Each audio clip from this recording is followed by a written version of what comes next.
اللہ الرحمن الرحیم۔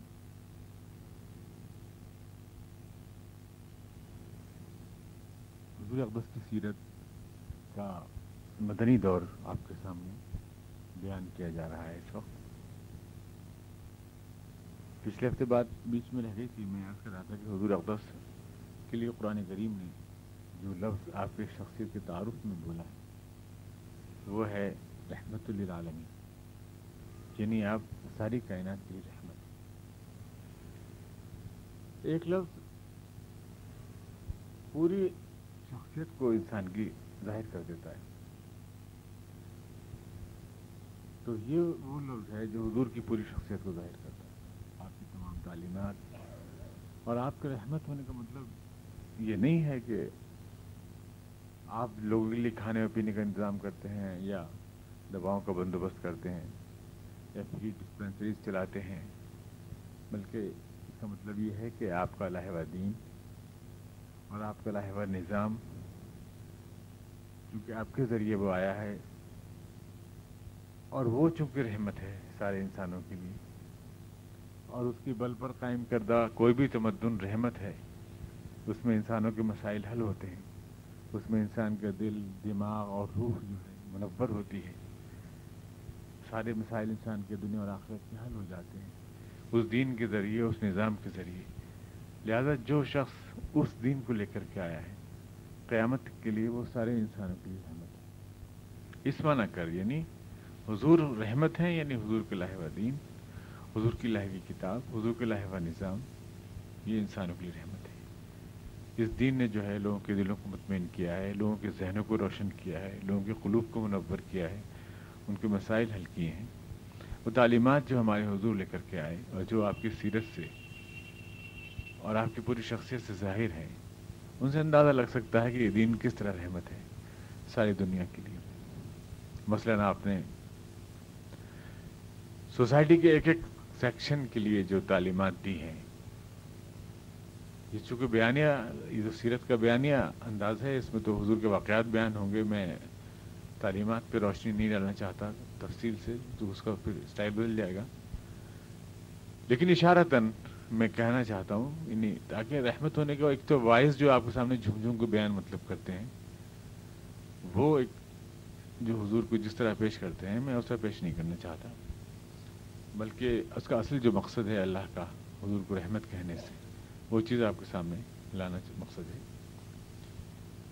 تو تعلیمات آپ دیکھیں، مثلا پڑوسی کے بارے میں یا دشمن کے بارے میں یا غیر مسلم کے بارے میں جو آپ کی ہیں، یا مثال کے طور پر غلاموں کے بارے میں، نوکروں کے بارے میں، ملازموں کے بارے میں، والدین اپنے آس پاس کے بارے میں، ایک ایک لفظ آپ کا جو ہے وہ سچے موتیوں کی طرح چن لینے کے لائق ہے، اور وہ کس طرح سے انسانی مسائل کو حل کرتا ہے وہ خود تعلیمات بولتی ہیں۔ ہم جب کبھی بیان کرتے ہیں حضور کی سیرت پر ہمارے واعظ، تو ہم حضور کی شان میں تعریفیں کرنے لگتے ہیں۔ کسی بھی غیر مسلم کو جو حضور سے وابستہ نہیں ہے اس میں کوئی دلچسپی نہیں ہو سکتی۔ میں تو مسلمان ہوں، مجھے تو کہنا ہی ہے۔ بات تو جب ہے جب حضور خود متاثر کریں اس کو، یعنی میں اپنے تاثر کا اظہار کروں، اس سے اس کو کوئی پیغام نہیں ملتا۔ میں حضور کے لیے ایک دو لائن کا القاب و آداب بولوں، سرور کائنات، فخر موجودات، ہر احمد مشتبہ میں بولتا چلا جاؤں، یا میں حضور کے بال کی، حضور کی گال کی، حضور کی تعریفیں کرتے چلا جاؤں، اس سے جو ہے کسی آدمی کو کوئی میسج نہیں ملتا اس چیز سے۔ خود ہم حضور کو پیش کر دیں تو حضور میں اتنی کشش ہے کہ ہمارے الفاظ میں اتنی کشش نہیں ہے، خود حضور کی اپنی شخصیت میں اتنی کشش ہے۔ میں نے کہا تھا آپ کی تعلیمات کو ہم دیکھ لیں تھوڑا سا۔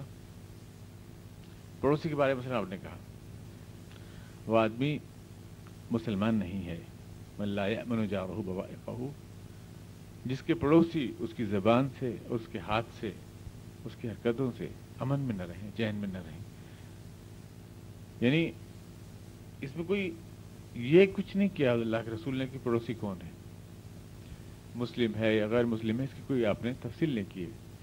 ایک مسلمان اپنے پڑوس کے لیے رحمت ہے، برکت ہے، جیسے ایک چمیلی کا پھول خوشبو بکھیرتا ہے، یا جیسے ایک شمع روشنی بکھیرتی ہے، ویسے ایک مسلمان اپنے سماج کے لیے روشنی ہے، خوشبو ہے، کوئی بھی ہو. یا آپ نے فرمایا وہ آدمی مسلمان نہیں جو خود کھانا کھایا اس کا پڑوسی بھوکا ہو. کون ہے پڑوسی، اس کی کوئی تفصیل نہیں، کوئی بھی ہو سکتا ہے. وہ یہودی بھی ہو سکتا ہے، وہ آپ کا دشمن بھی ہو سکتا ہے. آپ مسلمان نہیں ہیں اگر آپ سو گئے اور آپ کا پڑوسی بھوکا ہے. یہ دیکھیے، یہ تعلیمات معاشرے کے لیے رحمت ہیں کہ نہیں ہے؟ یہ آپ نے فرمایا اگر تم پڑوس میں رہتے ہو اور اب تو اپنا مکان پڑوسی کے مکان سے اونچا نہ بناؤ، یا اگر بناؤ تو اس طرح نہ بناؤ کہ اس کی دھوپ رکے یا اس کی ہوا رکے. ایسا کوئی کھانا نہ بناؤ جس کی خوشبو اس کے آنگن میں جائے، اور اگر اس کے آنگن میں جائے تو ضرور اس کو بھیجو تاکہ اس کے بچے محسوس نہ کریں.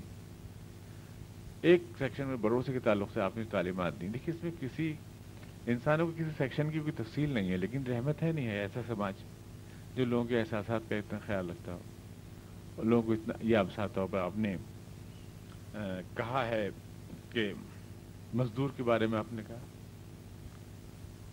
مزدور کو اس کا پسینہ خشک ہونے سے پہلے اس کی مزدوری ادا کر دو. یہ حضور غوث کا فقرہ ہے. اس کو تو سارے جو لوگ جو ہے مزدوروں کے حقوق کے بہت زیادہ ہمدرد بنتے ہیں لکھ دینا چاہیے سارے کارخانوں میں، سب چیزوں میں. کیمسٹوں کو، سوشسٹوں کو سینے سے لگا لینا چاہیے یہ فقرہ اگر وہ مزدوروں کے حامی ہیں تو، کہ وہ مزدور کو اس کا پسینہ خشک ہونے سے پہلے اس کی مزدوری ادا کر دو. یا یہ کہ تمہارے مزدور یا تمہارے نوکر تمہارے بھائی ہیں، تم جو پہنو وہ ان کو پہناؤ اور جو کام ان کو دو اس میں ان کا ہاتھ بٹاؤ، ان کے ساتھ شریک رہو، اپنے آپ کو ان سے ممتاز نہ رکھو. یہ دیکھیں.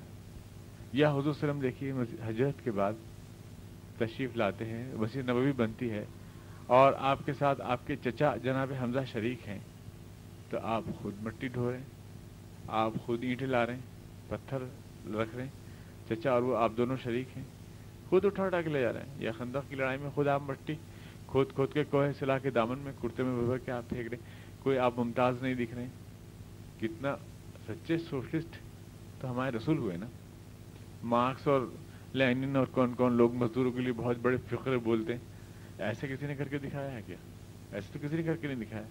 کتابیں لکھنا تو آسان ہے، سیمینار میں بولنا بھی آسان ہے، بھاشن جھاڑنا بھی آسان ہے، زندگی میں کر کے دکھانا بہت مشکل ہوتا ہے. اس لیے ماڈل ہیں ہمارے رسول صلی اللہ علیہ وسلم، اس لیے رحمت ہیں ساری دنیا کے لیے. اس میں ہمیں ضرورت نہیں ہے کہ ہم حضور کے لیے قصیدے پڑھیں تو دوسرا متاثر ہوگا. یہ تو ہمارے حضور جیسے آفتاب کو کسی کا قصیدہ پڑھنے کی ضرورت نہیں ہے، اور اس کی روشنی خود اس کا سب سے بہترین تعارف ہوتی ہے. یا غلام کے لیے تشریف لے جا رہے ہیں حضور صلی اللہ علیہ وسلم، دیکھا تو غلام کے اوپر زیادتی کر رہے تھے ایک صحابی جناب ابن مسعود رضی اللہ عنہ، کچھ سختی سے کچھ کہہ رہے تھے. صرف ایک فقرے میں آپ حضور آپ کے دین اور آپ کے شخصیت کو پڑھ سکتے ہیں. ایک فقرے میں جو آپ نے جناب ابن مسعود سے فرمایا، آپ نے کہا ابن مسعود جتنا اختیار تم کو اس غلام پر ہے اللہ کو اس سے زیادہ اختیار تمہارے اوپر ہے. اس میں انسانیت کے لیے کتنا درد اس فقرے میں ہے. جتنا اختیار تم کو اس غلام پر ہے اس سے زیادہ اختیار اللہ کو تمہارے پر ہے. اس میں دیکھیں آپ اس غلام کی شخصیت کو اور اس ہمدردی کو. جانوروں کے لیے میں نے آپ کو کچھ مثالیں دی تھیں پچھلے درس میں. جناب جابر کی حدیث کہ بلائے حضور کے پاس وہ چڑیا جناب عامر، اور لائے اور لانے کے بعد کھول دی چادر حضور کے پاس، تو چڑیا پہ چڑیا لپٹی ہوئی. آپ نے پوچھا یہ کیا ہے؟ کہا کہ میں جھاڑی سے گزر رہا تھا تو میں نے پکڑ لیا اس چڑیا کو، تو اس کی ماں اس کو اوپر منڈرانے لگی اور وہ اس کے اوپر گر گئی آ کے. میں نے دونوں کو چادر میں بھر لیا تو حضور یہ اس کی ماں ہے. تو آپ نے فرمایا عامر اس چڑیا کو اس بچے سے جتنا پیار ہے کہ اسے چپٹی ہوئی اپنی جان کو خطرے میں لے کر، اللہ کو اپنے سارے بندوں سے اس سے کہیں زیادہ پیار ہے.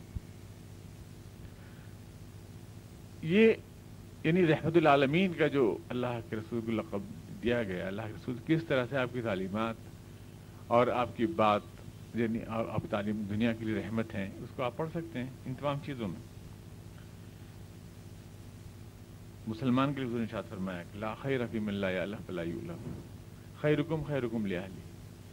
تمہارے لیے اچھائی کا تقوی کا معیار یہ ہے تم اپنے گھر والوں کے لیے کتنے اچھے ہو. یعنی تم آس پاس تمہاری ساری خوش اخلاقی بڑھتی ہے دوسروں میں، اپنوں کے لیے تمہارے پاس اخلاق کا کوئی لفظ نہیں ہے، تمہارے اپنے بچوں کے لیے، تمہاری اپنی بیوی کے لیے، تمہارے اپنے گھر پاس کے لیے۔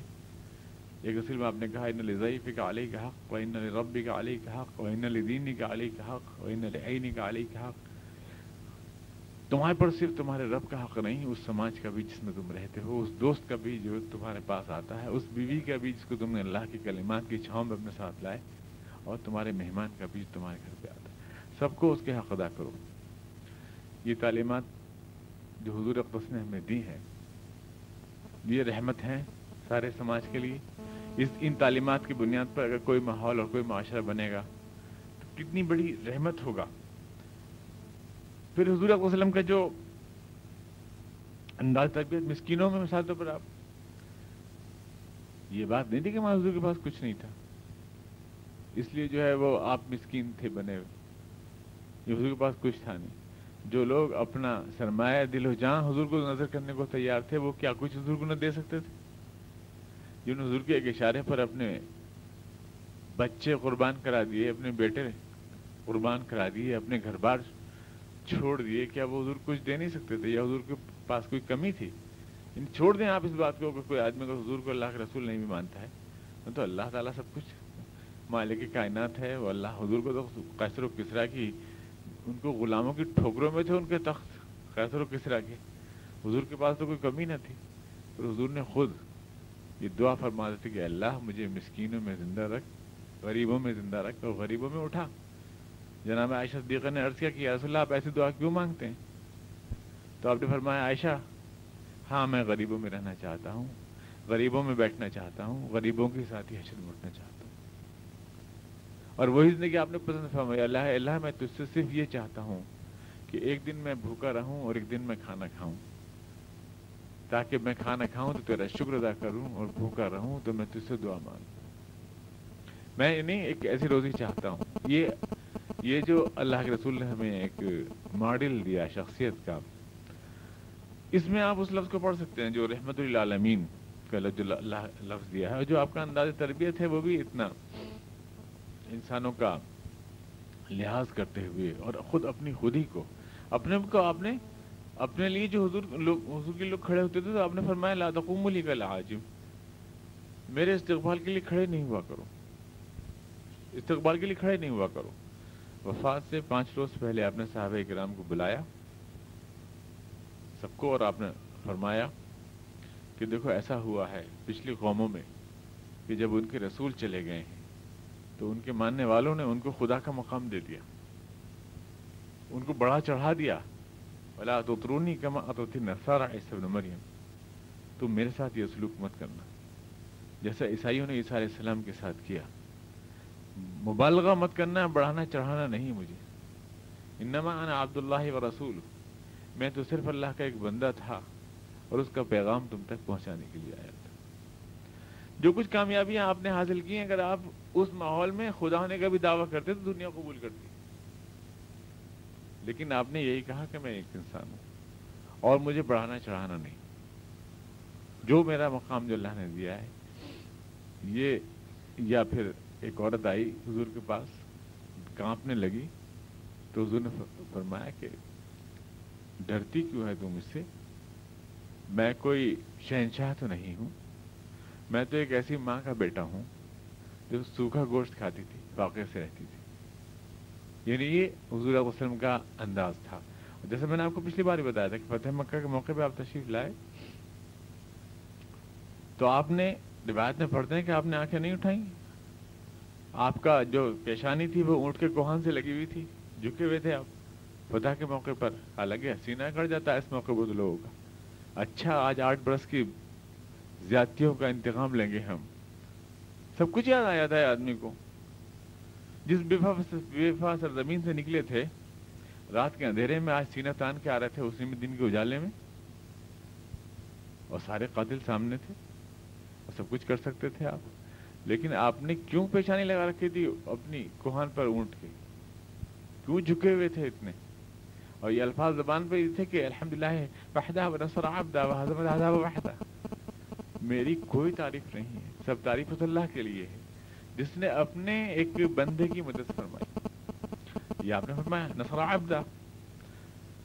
اور آنکھ کیوں نہیں اٹھا رہے تھے؟ سوچیں آپ، اس لیے کہ وہ قاتل جنہوں نے آپ کی بچی کو حالت حمل میں شہید کیا، جناب وحشی کو، جناب حمزہ کو دھوکے سے شہید کیا، شرمندہ نہ ہو جائیں. کہیں آنکھ نہیں ملانا چاہتے تھے آپ ان سے، وہ لوگ شرمندہ نہ ہو جائیں، اس لیے آپ نے سر نہیں اٹھایا وہاں. یہ وہ اعلیٰ معیار ہے انسانی شرافت کا جس کی کوئی مثال دنیا میں لا نہیں سکتا کس طرح سے. اور اس کے لیے انداز جو صحابہ کرام کا اپنے تربیت کا انداز اپنایا، وہ تو اب آپ کے سامنے واقعات میں سامنے آتا چلا جائے گا. مسجد میں آیا ایک بدو ہے. جو لوگ آپ پر ایمان لائے گاؤں والے دیہاتی زیادہ تر تھے، تو ان کو زیادہ شائستگی اور آداب اور جو ششٹاچار ہوتا ہے اس کا زیادہ لحاظ رہتا نہیں تھا. نماز میں ہی کئی بار ایسا ہوا کہ ایک نے آن کر حضور کے گلے میں چادر ڈالی اور ایسا کھینچا کہ گلے پہ آپ کے نشان پڑ گئے چادر کے، اور کہا کہ اے محمد جو کچھ بھی تیرے پاس ہے نہ تیرا ہے نہ تیرے باپ کا ہے، وہ اللہ کا ہے، مجھے دے. ایسے الفاظ میں حضور سے کہا، خطاب کیا. حضور نے کہا بے شک میرے اللہ نے مجھے یہی حکم دیا ہے کہ میں لوگوں کی مدد کروں، اور بے شک میرا کچھ بھی نہیں ہے، میں تو اللہ کا غلام ہوں صرف. یہ آپ نے کہا، اور آپ نے جو اس نے مانگا اس کو دے دیا. رش نہیں ہوئے. ایک صحابی نے، بدو نے مسجد نبوی میں پیشاب کر دیا. حضور کے تربیت کا انداز دیکھیں. رحمت ہر لفظ میں پڑھتے جائیے، آپ کی جو رحمت ہے.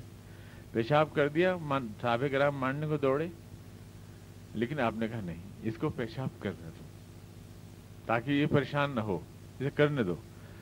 اس نے خوب پیشاب کر لیا تو اب پھر آپ نے بلا کے سمجھایا کہ دیکھو یہ ان المساجد یبنا لیعبد اللہ، مسجدیں اس لیے بنتی ہیں کہ اس میں اللہ کی عبادت کی جائے، یہ پیشاب کے لیے نہیں بنتی. یہ مسجد آپ نے ارشاد فرمایا اور اس کو سمجھا دیا.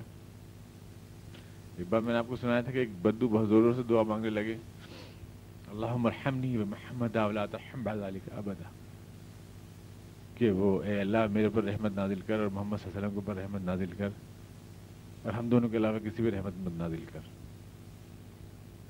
یہ دعا انہوں نے مانگنی شروع کی. تو انہوں نے فرمایا، حضور مسکرائے. کوئی ہوتا تو مارداڑ شروع ہو جاتی مسجد میں، لیکن آپ مسکرائے اور آپ نے فرمایا کہ تم نے اللہ کی رحمت کو اتنا سگیڑ کیوں دیا بھائی کہ وہ مجھ تک اور تم تک ہی محدود رہی. اس کی رحمت تو عام ہے سارے انسانوں کے لیے. یہ آپ کا انداز تربیت تھا.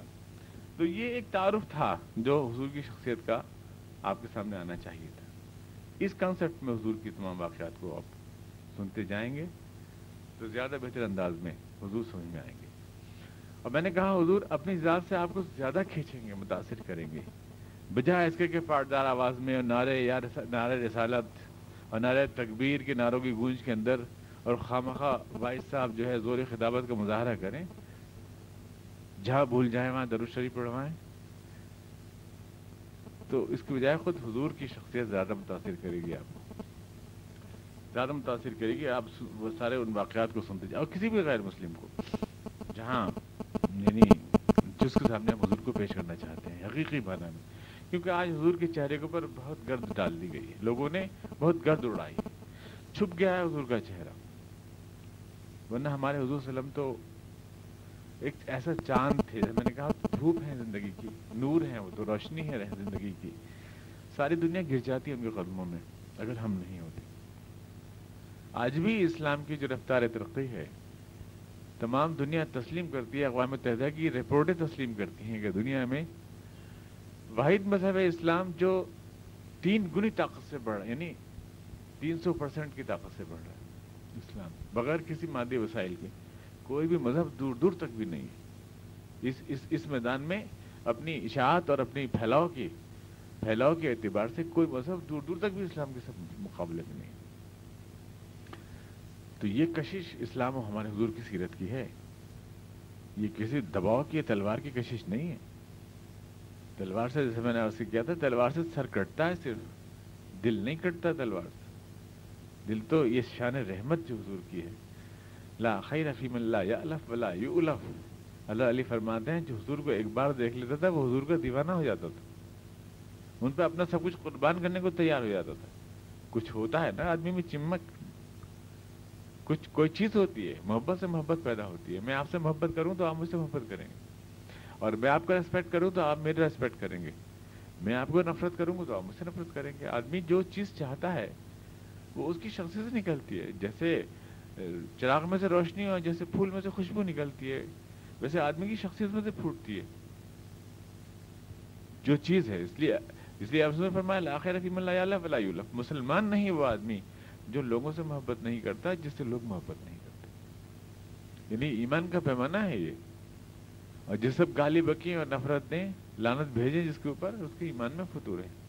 اس کا مطلب یہ ہوا اس کے ایمان میں فطور ہے کوئی نہ کوئی، ورنہ ایمان تو سلامتی ہے، محبت ہے، ایمان تو خوشبو ہے، ایمان تو روشنی ہے۔ اور حضور صلی اللہ علیہ وسلم کی شخصیت کا ایک طرح سے انتزاع یعنی ریفلیکشن ہے۔ حضور کی شخصیت کا اثر آتا ہے ایمان کے ذریعے ہمارے اندر، جیسے حضور کو جتنی محبتیں ملی ہیں اور جتنے درود آپ پہ بھیجے گئے ہیں اور جتنے سلام آپ کے لیے اور جتنی عزت خدا نے آپ کو دی ہے، دنیا میں کوئی بھی آدمی گھر میں بھی اگر رہتا ہے اور غیر مسلم بھی ہے تو بھی مسجد کا مینارہ، مؤذن کی اذان اس کے کانوں تک حضور کا نام پہنچاتی ہے، 5 ٹائم کہیں بھی ہو، دنیا میں کسی بھی گوشے میں ہو۔ ایسا انتظام اللہ نے کیا ہے کہ دنیا کی ہر گلی میں مسجد ملے گی اور ہر مسجد میں مؤذن ملے گا، اور وہ مؤذن ان تمام گھروں تک حضور کا نام پہنچائے گا جو حضور کو مانتے بھی نہیں ہیں۔ تو یہ تو کوئی کسی آدمی کو بھی یہ شان نہیں ملے گی اس دنیا میں، حضور کے علاوہ کسی کو نہیں ملتی۔ یہ کیوں؟ اور وہی شخصیت آتی ہے پھر جو حضور کے ماننے والوں میں بھی اگر سمجھیں حضور کو، اگر سمجھیں کہ حضور کیا تھے، ہم کس انسان کے امت میں اور کس کی برادری کس سے وابستہ ہے، کس کے دامن سے۔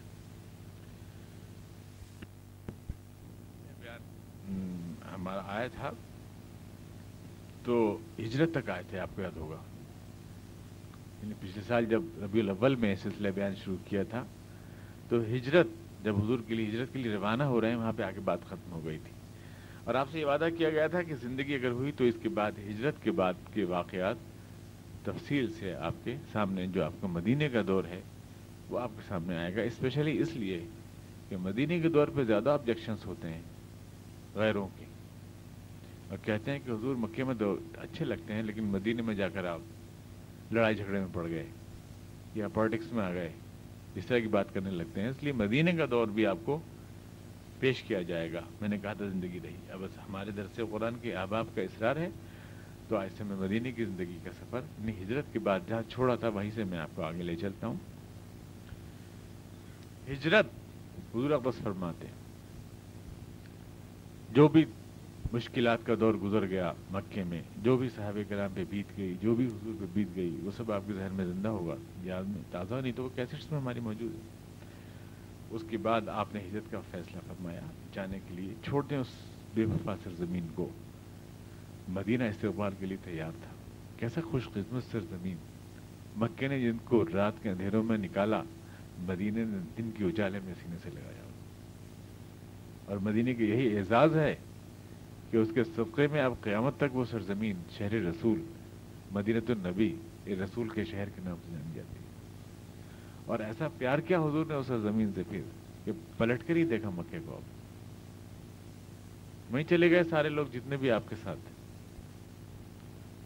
ہجرت والے نبی ہیں ہمارے حضور صلی اللہ علیہ وسلم، یہ اعزاز آپ کو ملا، آسان نہیں ہوتا۔ اسلام جہاں سے اٹھا، اسلام کی جہاں جڑیں تھیں، جہاں پھلا پھولا اسلام، جہاں حضور کا گھر بار تمام سب حضور کی، حضور صلی اللہ علیہ وسلم اور آپ کا پورا خاندان، صحابہ کرام کی پوری جڑیں، ان کے کاروبار، ان کے گھر، ان کے رشتے، ان کے رابطے، اکھاڑ دیا گیا ایک دم وہاں سے، اسلام کو اکھڑ گیا وہاں سے، اور نئی سرزمین، نئے لوگ، نئے رشتے، نئے دوست، نئے احباب، بالکل ایک نئی تشکیل، سب کچھ ہو کے نئی کوپلیں پھوٹی اسلام کی۔ جہاں اسلام کا پودا لگا تھا وہاں سے اجڑ گیا، چھوڑا ہے لوگ سب کچھ، گھر بار بھی اپنا، جائیدادیں بھی اپنی، مال و منال بھی اپنا، رشتے اور رابطے اور دوستیاں بھی اپنی، اور اس کے بعد ایک نئی سرزمین میں اسلام کا نیا پودا لگایا، نئی کوپلیں پھوٹی، نئے پتے نکلے، نئی طاقت قرآن کریم نے کہا کزرعن اخرج شطأہ فآزرہ فاستغلظ فاستوى علی سوقہ، وہ تو ایک کھیتی ہے جس نے پہلے کوپل نکالی، پھر وہ کوپل بڑھ کے بال بنی، پھر وہ اپنے پیر پہ کھڑی ہوئی، پھر وہ ایک تناور درخت بن گئی جس سے ایمان والوں کے دل کھل گئے اور دشمنوں کے دل بچ گئے۔ اسلام نے ایک نئی سرزمین میں جڑ پکڑی، مدینہ، مدینہ النبی، شہر رسول صلی اللہ علیہ وسلم، اور اس میں جو ہے حضور اکرم صلی اللہ علیہ وسلم نے اپنی جد و جہد سے، اپنی محنت سے، اپنی مشقت سے، اور صحابہ کرام نے اپنی وفا شعاری سے یہ ثابت کر دیا کہ کسی مقصد کے لیے محنت کا حق کس طرح ادا کیا جاتا ہے، کیسے اچیو کیا جاتا ہے، کس چیز کو کس طرح سے حاصل کیا جاتا ہے۔ اس میں ہمارے لیے یہ میسج ہے، یہ کوئی پڑھو مسلمانوں درود اللہم صلی اللہ، اس کی بات نہیں ہے، یہ ماڈل ہیں ہمارے حضور صلی اللہ علیہ وسلم، زندگی میں لائیں ان چیزوں کو۔ ہجرت خالی اس کو نہیں کہتے ہیں جگہ چھوڑ کے دس ادھر چلے گئے، آج کل تو بہت سستی ہو گئی ہجرت، ہر چیز پہ ہجرت کہہ دیتے ہیں، یہ ہجرت نہیں ہے، اندھیرے میں چھلانگ مارنے کا نام ہجرت ہے۔ کل کیا ہوگا، میرا مستقبل اندھیرے میں ہے، میں نہیں جانتا، میں اپنا گھر بار، اپنے کاروبار، اپنے رشتے، رابطے، دوست، سب کچھ چھوڑ کے جا رہا ہوں ایک اندھیری گلی میں، اس میں مجھے کامیاب ہونا ہے کہ نہیں ہونا، پر میں اپنے مشن، اپنے مقصد کے لیے چھلانگ لگا رہا ہوں، اس کو کہتے ہیں ہجرت۔ کامیابی ناکامی تو اللہ کے ہاتھ میں ہے، جو بھی ہوتی ہے، جس کو صحابہ کرام نے کیا اور آپ چلے، اور چلنے کے بعد حضور زبان پہ جو الفاظ ہیں وہ کیا ہے؟ رب ادخلنی مدخل صدق واخرجنی مخرج صدق واجعل لی من لدنک سلطانا نصیرا۔ اے اللہ تو مجھے جہاں سے بھی نکال، جس سرزمین سے بھی نکال، سچائی کے ساتھ نکال، اور جس سرزمین میں بھی بھیج مجھے، وہاں سچائی کا علم بردار بنا کے بھیج مجھے، یعنی ساری زمینیں بے وفا ہو جائیں پر سچ سے میرا دامن نہ چھوٹنے پائے، حق سے میرا دامن نہ چھوٹنے پائے، وہ کبھی مجھ سے بے وفا نہ ہو۔ یہ الفاظ حضور چہرے زبان پر، رب ادخلنی مدخل صدق واخرجنی واجعل لی من لدنک سلطانا نصیرا، اور میں یہ چاہتا ہوں میرے پروردگار کے میری اس دعوت کے لیے، میرے اس مشن کے لیے کوئی اقتدار میرا معاون و مددگار بن جائے۔ دین کو بھی اقتدار کی ضرورت ہے، حضور دعا مانگ رہے ہیں واجعل لی من لدنک سلطانا نصیرا، میں چاہتا ہوں کوئی اقتدار، کوئی طاقت میرے دین کی، میرے مشن کی محافظ اور معاون بن جائے۔ یہ دعا اللہ کے رسول مانگ رہے ہیں۔ لوگ کہتے ہیں اسلام کو ضرورت نہیں، اسلام تو مغلوبیت کا، اسلام تو پٹنے کا نام ہے، اسلام تو مغلوبیت کا نام ہے، صحابہ کرام 13 سال پٹتے رہے، یہ الفاظ بولتے ہیں، اور اس پہ جو ہے لوگ ہو آنسو بہانے لگتے ہیں، پٹتے رہے۔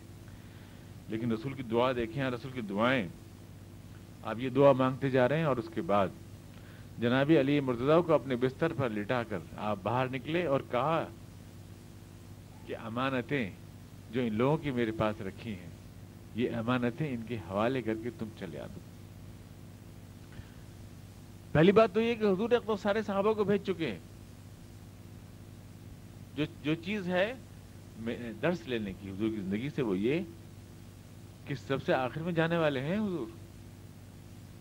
یہ نہیں ہے کہ اچھا بھائی میں تو جا رہا ہوں، پیر جی تو جا رہے ہیں، مرید بعد میں آتے رہیں گے، ٹھیک ہے نا، اب میں اپنا سیٹنگ کر لیتا ہوں، تم لوگ آتے رہنا پیچھے، بھائی مجھے جانا بھی ضروری ہے، میں انتظام کروں گا وہاں پہ، سیٹنگ کروں گا تمہارے لوگوں کی، ایسا آج کل کا تو یہی کہتے ہیں نا، وہ تو خون کا آخری قطرہ بہانے کی بات کرتے ہیں، پہلا قطرہ تو قوم سے بہاتے ہیں، تو پہلا قطرہ تم بہاؤ، ہم تو آخری بہائیں گے، آخری خون کا آخری قطرہ بہائیں گے، اور سارے قطرے شروع کو جتنے بھی آپ لوگ بہائیں گے، لیکن حضور سب سے بعد میں گئے، یعنی دشمنوں کی ساری دھوپ اپنے چہرے پر لی ہے اور چھاؤں اپنے ساتھیوں کو پہلے دی ہے۔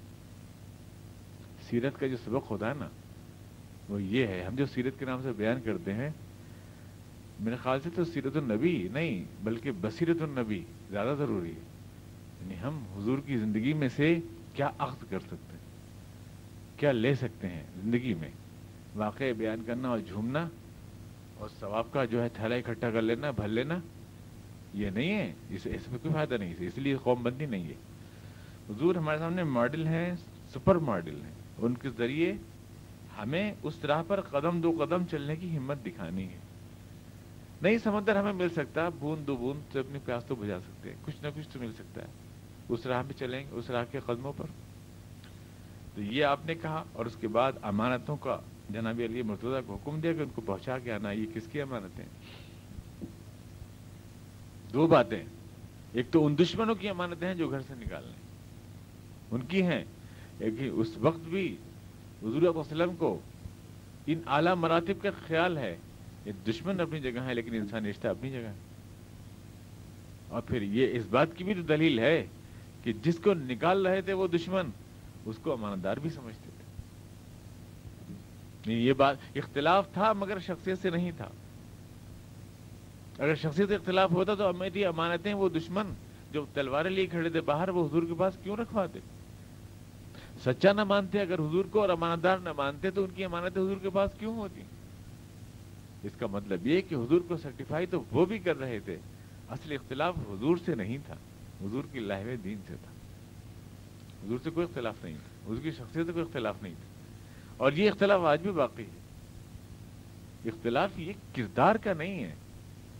جسے لوگ پیش کرتے ہیں کہ ہمارا کردار خراب ہو گیا، یہ نہیں ہے. یہ کردار حضور کا خراب نہیں تھا، یہ صحابہ کرام کا کردار خراب نہیں تھا. پھر کیوں نکال رہے تھے مکے سے؟ کردار تو اتنا اچھا تھا کہ اپنی امانت حضور کے پاس رکھے ہوئے تھے. یہ تو کامن سینس کی بات ہے، اس میں کوئی زیادہ سمجھانے کا فلسفہ نہیں ہے. آپ کو زیادہ سمجھانے کی ضرورت نہیں ہے. پھر کیوں نکال رہے تھے؟ کیا اختلاف تھا؟ کیا حضور کو سچا نہیں مانتے تھے؟ مسلمان جھوٹے ہو گئے، مسلمان بے ایمان ہو گئے، ٹھیک ہے، حضور تو سچے تھے، حضور تو امانت دار تھے، اور پھر حضور کو کیوں نکال رہے تھے؟ تو یہ آپ سمجھ لیں کہ اختلاف کی بنیاد یہ نہیں ہے. اختلاف کی بنیاد یہ ہے وہ کانسیپٹ جو اللہ کے بارے میں اسلام دیتا ہے، اللہ تعالیٰ کے بارے میں. یعنی اللہ تعالیٰ ہمارا متاع حقیقی ہے زندگی کے ہر معاملے میں. وہ صرف پوجا کا وہ نہیں ہے کہ اس کی پوجا کر لو، بلکہ وہ ہماری زندگیوں کا ہر اعتبار سے مالک ہے کہ ہماری زندگی کا ضابطے بھی وہی بناتا ہے. یہ ہے بنیادی اصل. دنیا آپ نے جناب ابوبکر صدیق سے قیمت دے کے خریدی تھی. ابو صدیق تو آپ کے سب سے بڑے دوست تھے، یار غار تھے، اور سب سے پہلے ایمان لانے والوں میں بھی تھے. پوٹنے آپ پیش کرنی چاہیے کہ حضور ایسے ہی قبول فرما لیں، لیکن حضور نے کہا کہ نہیں ابوبکر، میں اس کی قیمت ادا کروں گا. یہ ایک قائد کا کردار ہے. یہ آج کل کا قائد کیا کہتا ہے؟ جزاک اللہ خوش رہو میاں. یہ تو کہتا اس کی کیا ضرورت تھی، یہ تو کہتا. لیکن نہیں، میں اس کی قیمت دوں گا، اس کا پیمنٹ کروں گا. آپ اس کے ان حالات میں بھی ان اقدار کو آپ نے محفوظ رکھا. اس کے بعد آپ تشریف لے گئے، اور تشریف لینے کے بعد آپ مقام رابغ کو سمندر کے کنارے کنارے قلعہ جو ہے قلعہ رابغ، اس کی چھاؤں میں آپ جا رہے ہیں. سراقہ ابن جاشم 200 اونٹ کے لالچ میں دیکھ لیتا ہے حضور کو جو وہاں کا سردار ہے، اور حضور کا پیچھا کرنے کی کوشش کرتا ہے کہ گرفتار کر لے حضور کو. انعام میں 200 اونٹ ملیں گے، 200 سرخ اونٹ ملیں گے، جو عرب کی بہت بڑی قیمتی چیز ہوتی ہے. جاتا ہے. واقعہ تو معمولی سے آپ نے بہت بار سنا ہے، پر اس میں سے عکس کرتے جائیے نا کچھ. حضور کا پیچھا کرتا ہے، حضور پلٹ کے دیکھتے ہیں، اور بکری یہ کون ہے؟ ابو صدیق فرماتے ہیں حضور یہ ہمارا پیچھا کر رہا ہے، اس کا یہ جاشم سراقہ بن جاشم ہمارا پیچھا کر رہا ہے. حضور مسکراتے ہیں. ٹھوکر لگتی ہے ایک گھوڑے کو، نیچے گر جاتا ہے سراقہ. پھر آگے بڑھ کے پیچھا کرتا ہے، پھر ٹھوکر لگتی ہے، پھر گر جاتا ہے. 2-3 بار ایسا ہوتا ہے. تو سراقہ سوچتا ہے اللہ کی مرضی نہیں ہے کہ میں اللہ کے ان مہمانوں کو پکڑوں. اللہ پہ تو یقین تھا ان لوگوں کا بھی. ایسا نہیں تھا کہ اللہ کو مانتے نہیں تھے. وہ لوگ اللہ کو مانتے تھے، بڑے کردار والے لوگ تھے مشرکین مکہ. آپ کے سامنے جو گھنونی تصویر ان کی پیش کی جاتی ہے نا، ایسے نہیں تھے وہ. ہمیں جن دشمنوں سے آپ کا وہ تو بہت ان کے مقابلے میں گرے ہوئے ہیں. وہ تو بہت شریف لوگ تھے، بہت کردار والے لوگ تھے. جو بات کہتی مر جاتے تھے اس کے اوپر. جس سچ کو سچ مان لیا، اس کو قبول کر لیا. پیٹھ میں خنجر نہیں بھونکتے تھے کبھی، سامنے سے حملہ کرتے تھے. کردار میں ان کے مخالفت تھی تو دل سے تھی، اور ہوئے تو دل سے ہوئے جس کے ہوئے.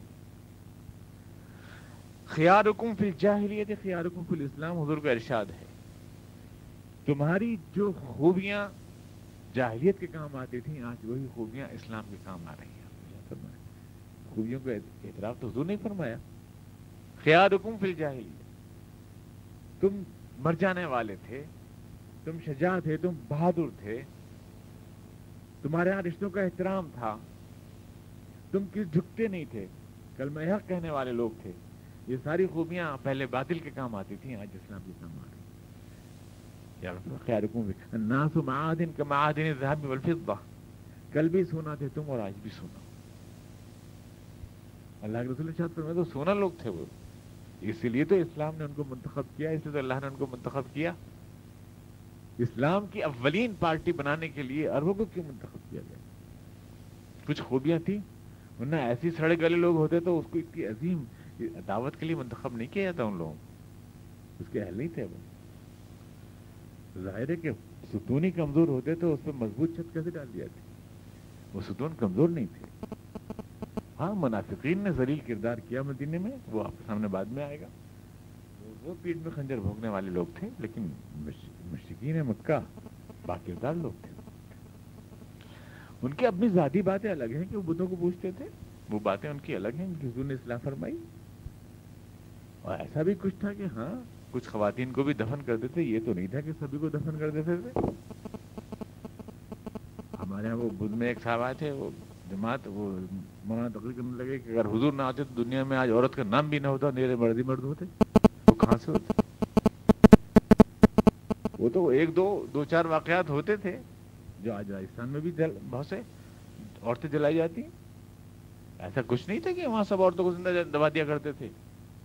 پھر میں کہاں سے زندانات پھرتے تو کہاں سے 500 عورتیں ہوتی تھی ایک ایک آدمی کے نکاح میں. پھر حضور نے اسی لعنت کو بھی تو ختم کیا کہ 500 400 عورتیں ایک آدمی کے نکاح میں ہوتی تھی. کہاں سے آتی تھیں جب سب دفن ہو جاتی تھی؟ تو اتنی بہت سی عورتیں کہاں سے لے آتے تھے یہ لوگ؟ یہ بھی الزام ہے وہ بھی الزام ہے کہ بہت عورتیں رکھتے تھے اور یہ بھی ایک دفن کر دیتے تھے. کہاں سے آدمی نکل کے؟ اور صاحب ساری باتیں جتنی بھی ان کو یہ تھا وہ تھا، اندھیرا چھایا ہوا تھا، فلاں تھا، ڈھمکا تھا اور ڈھمکا تھا، یعنی کیا تھا، وائز رلا دیتا ہے آدمی کو کافی دیر تک. تو اور پھر یہ ہوا. ایسا کچھ نہیں تھا. ان میں خوبیاں بھی تھیں، خرابیاں بھی تھیں. اور ہیرے تھے مٹی میں ڈوبے ہوئے، مٹی کو چھانٹ کر کے ہیرے تراشنے کی ضرورت تھی جو اللہ کے رسول کی، اور ان کو اسلام کے لیے کام میں لائے. اسلام کے لیے وہ لوگ بہترین لوگ ثابت ہوئے.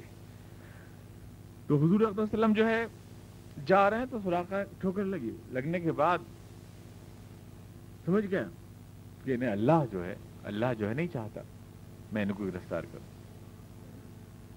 حضور سے کہا کہ حضور میں معافی مانگتا ہوں اور میں صرف یہ چاہتا ہوں کہ آپ مجھے ایک امان نامہ لکھ کے دے دیں اس بات کا کہ جب آپ عرب کے اوپر قابض ہو جائیں تو میری جان اور میرا مال محفوظ رہے.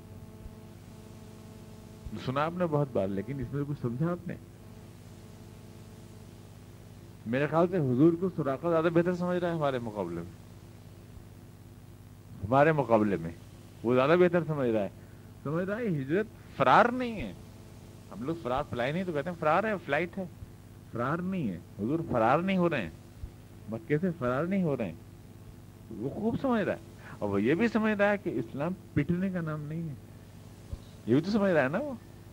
تبھی تو کہتا ہے مجھے لکھ کے دیتے کہ حضور پٹنے کے لیے نعوذ باللہ نہیں جا رہے ہیں، بلکہ امان نامہ لکھوا رہا ہے. مستقبل میں جھانک رہا ہے وہ اس بات کو کہ کیا ہونے جا رہا ہے، کیا ہوگا. حضور مسکرا کے لکھ دیتے ہیں اور حضور کہتے ہیں لکھ دو ابو بکر، اور مسکرا کہتے ہیں سراقہ تیرا کیا عالم ہوگا جب کسرا کے کنگن تیرے ہاتھوں میں ہوں گے.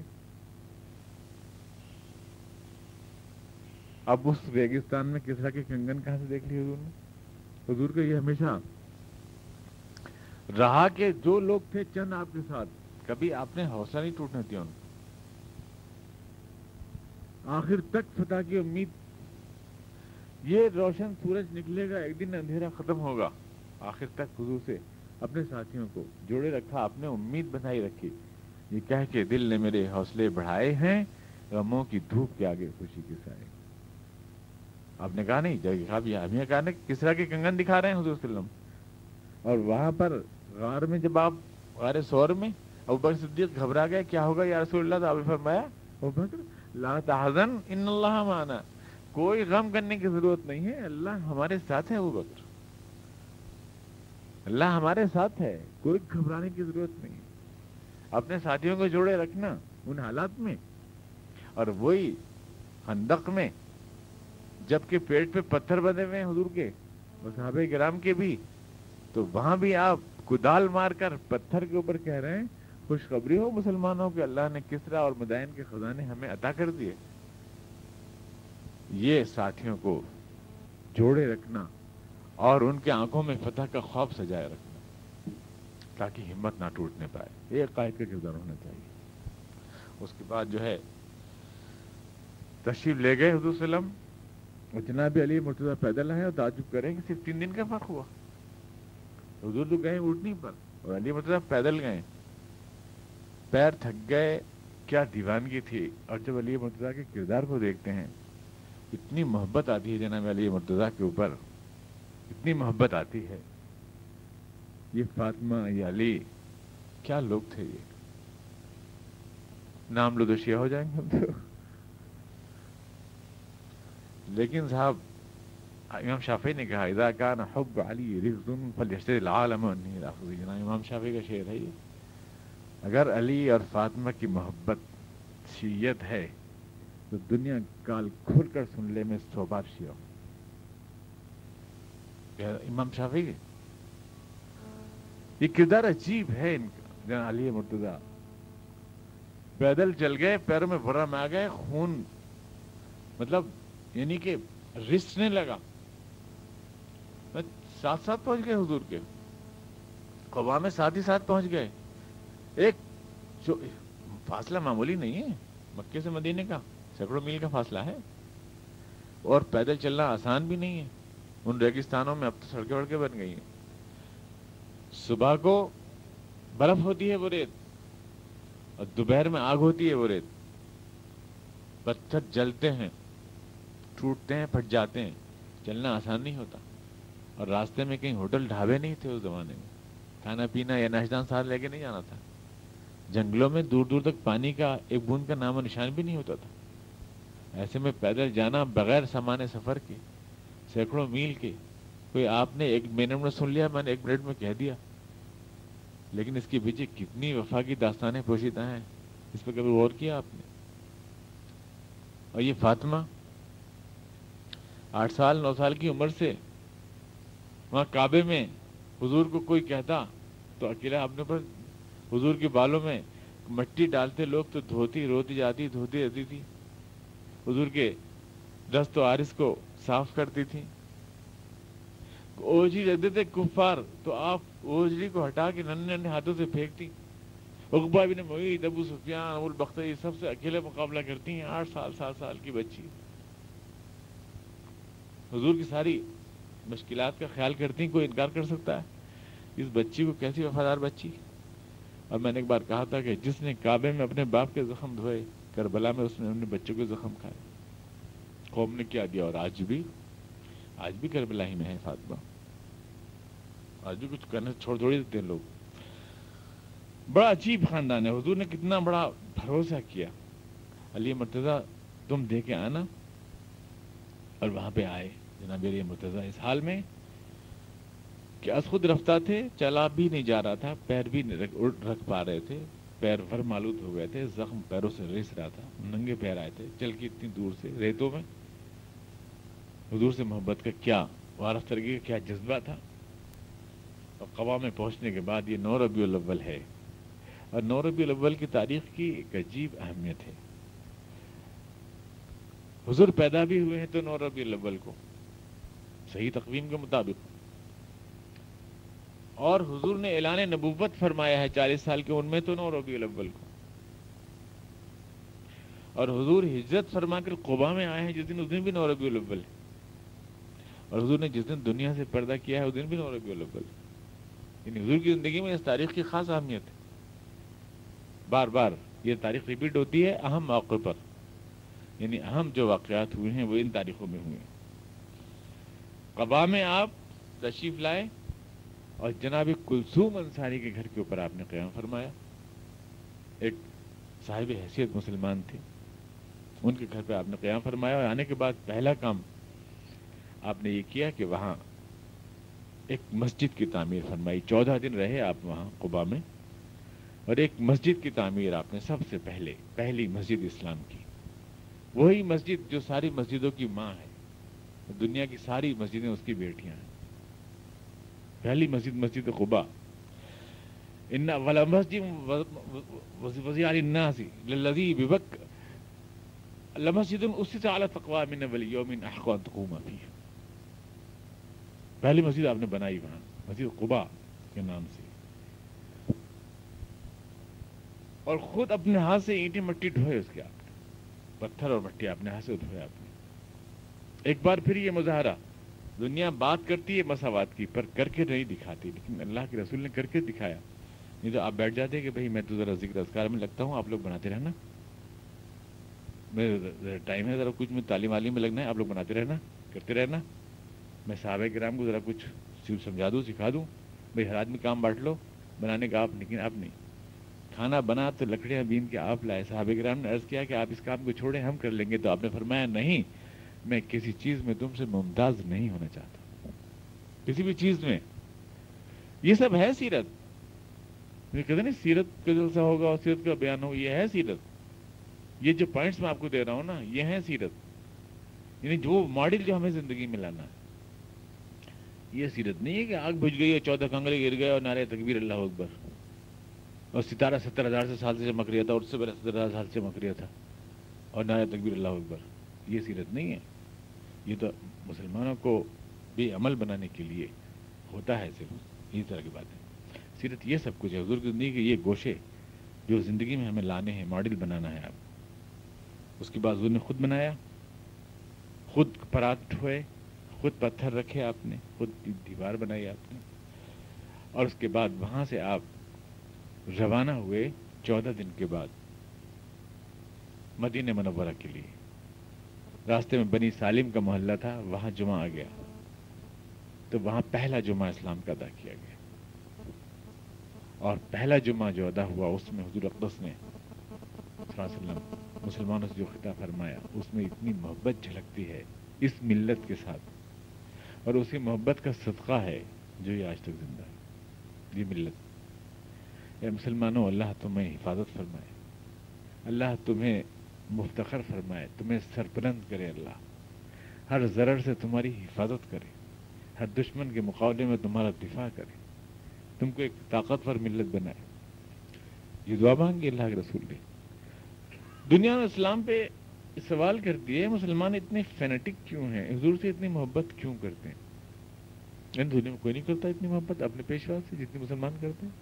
دیوانے ہو جاتے ہیں, مر جاتے ہیں, جی نہ پائیں حضور کے نام پر, مر تو جاتے ہیں حضور کے نام پر. اور جو بڑے نستعلیق قسم کے ہوتے ہیں, پینسل ہاتھ میں گھمانے والے, ان سے پہلے وہ مر جاتے ہیں جو سڑکوں پہ چوسر اور گنجفا اور مطلب ٹھیلے گھمانے والے ہوتے ہیں, وہ مر جاتے ہیں سب سے پہلے حضور کے نام کے اوپر. تو کیوں ہے ایسا؟ میں نے کہتا ہوں ایسا اس لیے ہے کہ چونکہ حضور نے بے حد محبت کی ہے ہم سے, اس لیے ہمیں بے حد محبت ہے. کیونکہ ریجیکٹ محبت کو ریجیکٹ پیدا کرتی ہے. میں کروں گا تو آپ مجھ سے کریں گے, یہ اس کا ایک خاصہ ہے.